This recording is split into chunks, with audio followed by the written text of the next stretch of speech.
Last night I shared a lot, and then I thought, I wonder what people thought about that, about my life. If they had any thoughts about that. And if they, I wondered if they had any, changed their picture of Wally, or how that influenced them. Or did it? You know what stumped me last night was how you thought Derek was more like Eleanor and Cindy was more like you. But I've always thought that was the other way around. I did too. Not that it's a bad thing at all. Any comment? One thing I learned from last night was just that from such an early age you had that desire to wonder. I didn't know that before. I didn't know it was that deep set in you. That was kind of cool. Yeah, desire or need almost. I don't know if it was that, or desire to adventure, or just a Leave. feeling of unconnected to my roots, my family, or my parents. Mm-hmm. I don't know. But so anyway, yeah. So did it change your view of your dad? No, but help me understand, like, this is a guy who needs to go. You've got some of that. Why is the hot tub going? Is the hot tub on? Yeah, I The definitely. bubbles are on. Can we turn on? Is that tub on? The bubbles supposed to Can we turn it off? It turns. Just came on back. It doesn't automatically. It'll go on when it Oh, gets it's cool. open. That's why. Oh, Losing it so deep. the lid's off. That'll make it turn on. Be better on audio if it's off. For sure. Yeah, put the lid on. Saves power.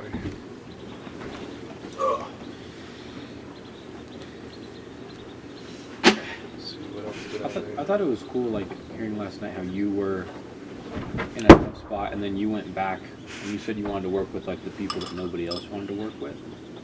And so I wondered if you, like, connected with those people, because, like, you were in a bad place, so you wanted to help people in a bad place, you know? Because maybe you felt like nobody wanted to help you, so you wanted to help people that felt that way. I had a guy, a Mexican guy, peasant, Mexican peasant, worked in the field, in prison for heroin. And I went sat on his bed and talked to him. And he said, "You must be really smart, man." And I said, "Why is that, man?" He said, "Well, because you really know us." And I said, "I learned at the same place you did." Where's that, man? That's on the streets, motherfucker. Yeah, I had that same thought too, but it reminded me of a book that I'm reading, and it's a book about the Dalai Lama and the Archbishop are together. And the Archbishop said, you know, "Why don't you believe you're going to hell?" And the Dalai Lama said, "Oh, I hope I do go to hell because there's a lot more people I can help there." And that was kind of like when you were saying that, made me think that. And that was true. I learned what I used was what I learned from my life to help others. But the education gave me some models and some framework for understanding and for thinking differently. Dad, can you speak a little louder so we can hear you here? I said that the experiences came from my life. University gave me models and perceptions to understand that. And it also gave me pictures about why the art of helping was not having good results.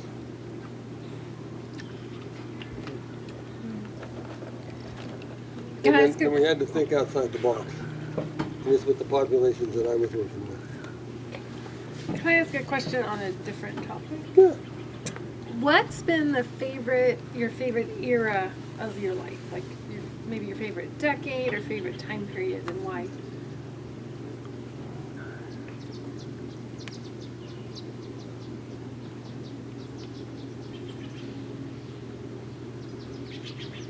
Well, my passion was the group home. You know, that was so, to me it was like altruistic. It was like transcending myself. It was like, some people would say like a God experience. Sometimes it was, for me, it was like I didn't exist. It was like I just transcended. I would just go and I often talk about being in process with people, and all of a sudden you don't exist anymore.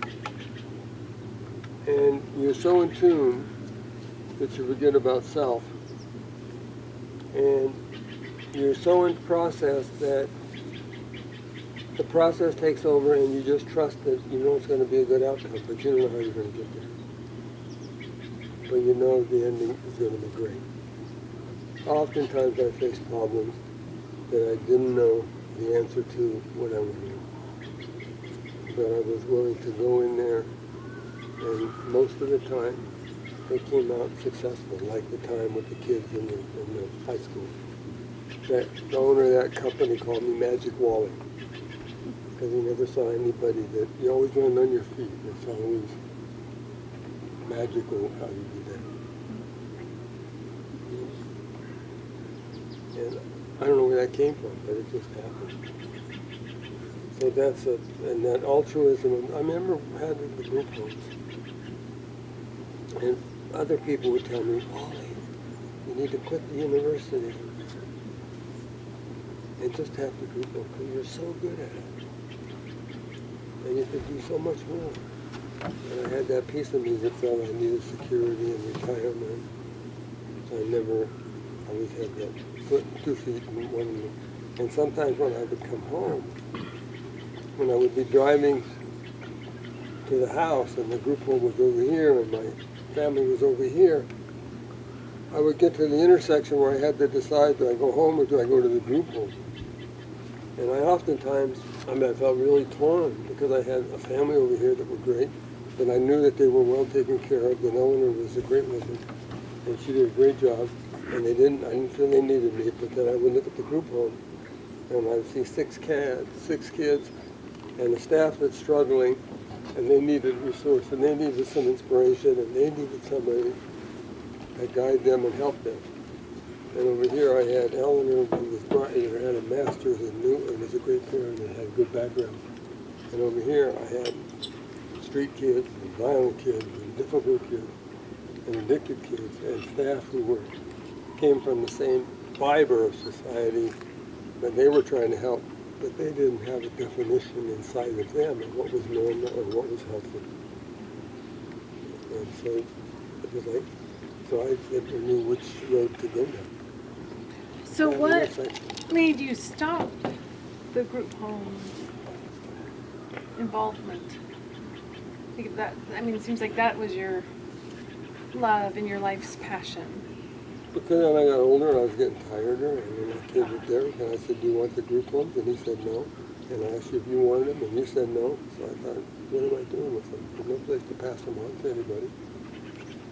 So I thought, And the only one then, later, one of the guys that I worked with and helped before that and helped get through college, I lost contact with him. And then I saw him 5 years ago again.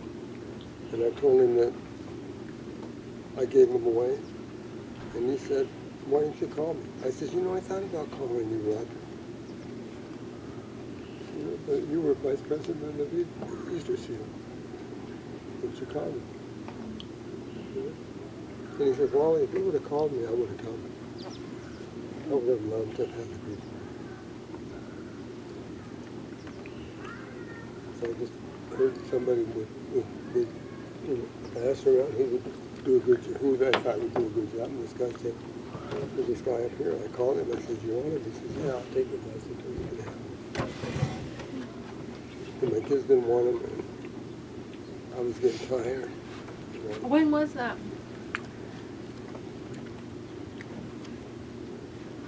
That was before I met you, I think. Right? Mm-hmm. So, Was that around 90?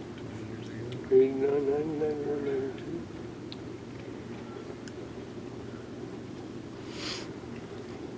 I think it was earlier for me. I remember being like a late teen. When he stopped? No, when he asked if I wanted to lead the, run the group home someday. You were 18 or 19 years old. So he was looking for an exit or.